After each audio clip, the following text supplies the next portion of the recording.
सर्दी के मौसम में एक दिन महाराज कंजूस गर्म पानी से नहाने गए, लेकिन शावर ऑन करा तो ठंडा पानी आने लगा। महाराज ने तुरंत मंत्री ज्ञान अधूरे को गीजर के निरीक्षण के लिए बुलाया। महाराज, इसका तो तार जल गया। ये गीजर हमारे परदादा ने लगवाया था और 3 पीढ़ियों में ही इसका तार जल गया। ऐसा तार लगाओ कि आने वाली 100 पीढ़ियों तक चले।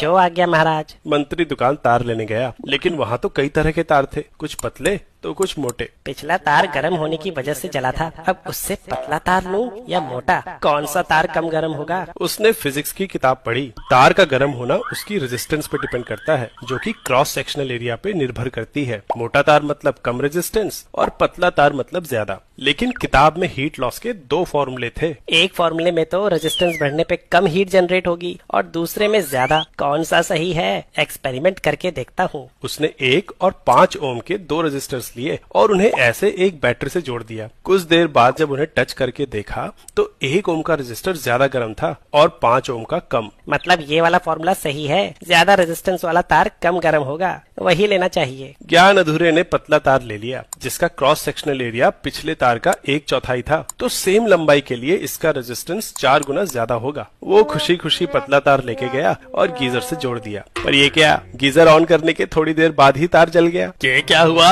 हमारी तो 100 पीढ़ियों की बात हुई थी, ये तो 1 घंटे भी नहीं चला। तुम्हें इसका दंड मिलेगा।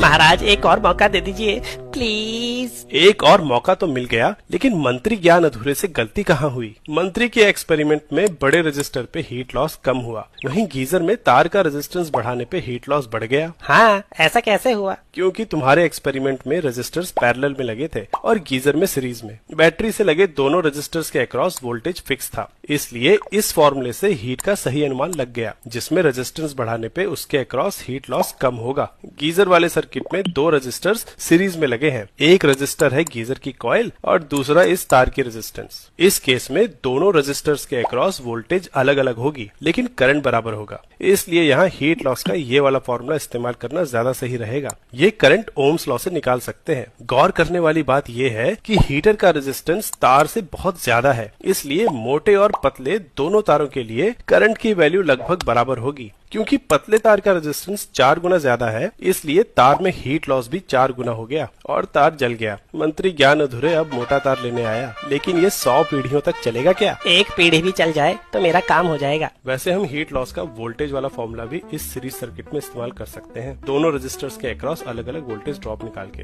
क्या तुम बता सकते हो कि इस पैरेलल सर्किट में हम करंट वाला फॉर्मूला कैसे इस्तेमाल कर सकते हैं?